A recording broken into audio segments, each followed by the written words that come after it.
My name is Emma. I am 34 years old. I teach at a primary school in Norwich, England. I have been married to Mark for 9 years. He is quiet and thoughtful. People say he listens more than he talks. They are right. He listens. He forgives. He trusts me completely. But I have been keeping a secret from him for almost 10 years. I never wanted to lie. I didn't plan for my life to turn out this way. But sometimes one mistake leads to another, and then it becomes your whole truth. Before I met Mark, I was in love with someone else. His name was Alex. We met in my last year at university. He laughed a lot and had wild ideas. He wasn't like the careful people I grew up with. Alex was exciting. He wanted to start a business, travel, live freely. I loved him for that. He made me feel free. We were together for 2 years. We dreamed about moving to Manchester and starting a life together. But my family didn't like him. His parents didn't like me either. They said we were too different beliefs, different goals, different everything. I tried to fight for our relationship, but Alex changed. He became distant. Then one day, he disappeared. No call, no message, nothing. A few weeks later, I found out I was pregnant. I sat on the bathroom floor holding the test, shaking. My parents would never accept a child from a man they didn't like. I didn't know where Alex was. I didn't know if he wanted the baby. So I stayed quiet. I cried, then tried to move on. That's when Mark came into my life. He was kind and calm, the opposite of Alex. We met at a dinner party through a family friend. I didn't tell him I was pregnant. I didn't tell anyone. I was scared. Mark liked me. He visited often. He brought small gifts. He asked about my day. I didn't love him then, but he felt safe. When he asked me to marry him, I said yes. I told myself I could learn to love him. Maybe love wasn't always about passion. Maybe it could be about kindness. We married quickly. I told Mark the baby was his. He believed me. He was happy. When our son Liam was born, he held him like he had waited all his life. "He's perfect," he said. "He's ours." I wanted to scream the truth, but I couldn't. I watched Mark change diapers, make bottles, stay awake all night to rock Liam to sleep. Every day, he gave his heart to that boy. Every day, I kept my secret. As Liam grew, I saw pieces of Alex in him. Dark hair, sharp chin, the way he smiled when he got what he wanted. Mark didn't notice. He thought Liam looked like me. Maybe a little, but I knew the truth. Years passed. We became a normal family. Park on Sundays, beach trips, birthdays with cake and balloons. Mark never doubted anything. He was a good husband. I tried to be a good mother, but the guilt never left me. Then, one Saturday, everything changed. Liam had a school football match. Mark and I were there cheering. Suddenly, Liam collapsed. The coach ran. I screamed. Mark ran to him. An ambulance came. At the hospital, doctors said Liam needed blood fast. They checked Mark first. Later, the doctor returned with a strange look. "Are you sure you're the father?" he asked. Mark stared. I froze.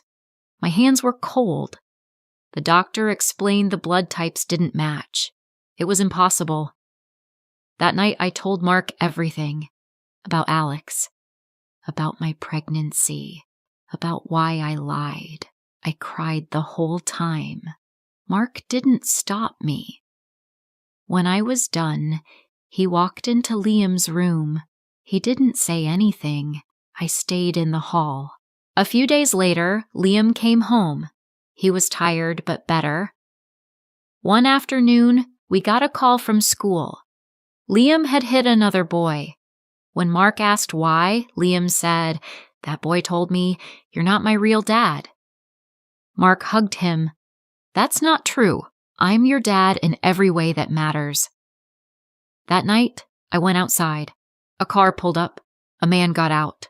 My legs felt weak. It was Alex. "He's mine, isn't he?" he asked. I couldn't speak. He didn't wait. "I want to see him." "I want to know my son," he said. Mark came to the door. He saw Alex, saw me, and understood everything. Alex looked at Mark. "We need to talk," he said. Mark nodded. "Come in," he said. Inside, Alex sat. Mark stood by the window. "I have a right to see my son," Alex said. Mark didn't move. "You have no idea who that boy is. You weren't there for his first steps. You didn't stay up when he had nightmares. You didn't teach him to tie his shoelaces." Alex's face tightened. "That's not my fault." "I didn't know. She never told me. I would have come back if I had known," Alex said. Mark laughed softly. "Ready now? That's nice. But we've already done the hard part. You can't just walk in and act like a hero." Alex insisted on a DNA test. If Liam was his, he wanted shared custody. Court if he had to. Mark stayed quiet. I asked, "Do you still love me?" He looked at me. "I love Liam. That's what matters." The test confirmed it. Alex was Liam's biological father. Alex asked for visitation. Mark wanted to refuse, but the lawyers said we couldn't stop him. Alex got every other Saturday. Mark became protective. He didn't want Alex in our home. He didn't talk much to me. I knew our love was breaking. I suggested therapy. Mark didn't want to. "What's the point?" he asked. "We can heal. We have to. For Liam. For us," I said. We saw Helen, our therapist. I told Mark everything. He told me how lonely he felt after the truth, how he wanted to leave but couldn't walk away from Liam. One day Helen asked, "Mark, what do you want most?" "I want to be Liam's dad in every way. I want to adopt him," he said. Alex refused at first. Mark said, "We're not erasing you. We're choosing love. Liam deserves a dad who is here every day," Alex agreed. Liam was 8 when Mark adopted him. At the courthouse, I held both their hands. Liam smiled. "Now you're really my dad." "I always was," Mark said. Alex stopped visiting. He sent a birthday card one year, then nothing. We continued therapy. Some wounds take years to heal. We had tough days. Some nights we argued, but we looked at Liam, smart, kind, strong, and knew why we kept going. I asked Mark, "Why did you stay?" "Because I made a promise. Because love isn't about blood. It's about showing up every day, even when it hurts," he said. We traveled to Cornwall one summer, walked on the beach, picked stones. Liam ran into cold water. We laughed. Mark's hand was always on Liam's shoulder. That hand told the real story of our family.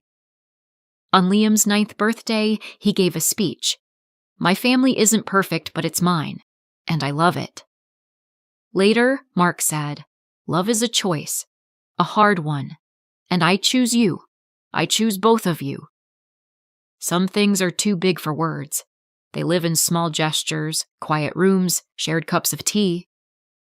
2 years later, I saw Alex at the supermarket. He asked, "How is he?" "He's happy." "He's loved," I said. "I thought I was ready," he said. But I wasn't. Liam already had a dad. He thanked us and left. Now, 3 years have passed since that hospital day, the day everything fell apart. Or maybe the day everything began. We still have tough days. Marriage isn't a movie. Love isn't clean. But our house is full of warmth. We eat together, talk more, say sorry faster, say thank you more, and we tell Liam every day that he is enough, wanted, loved. Sometimes I think about the past, but I remember where I am now.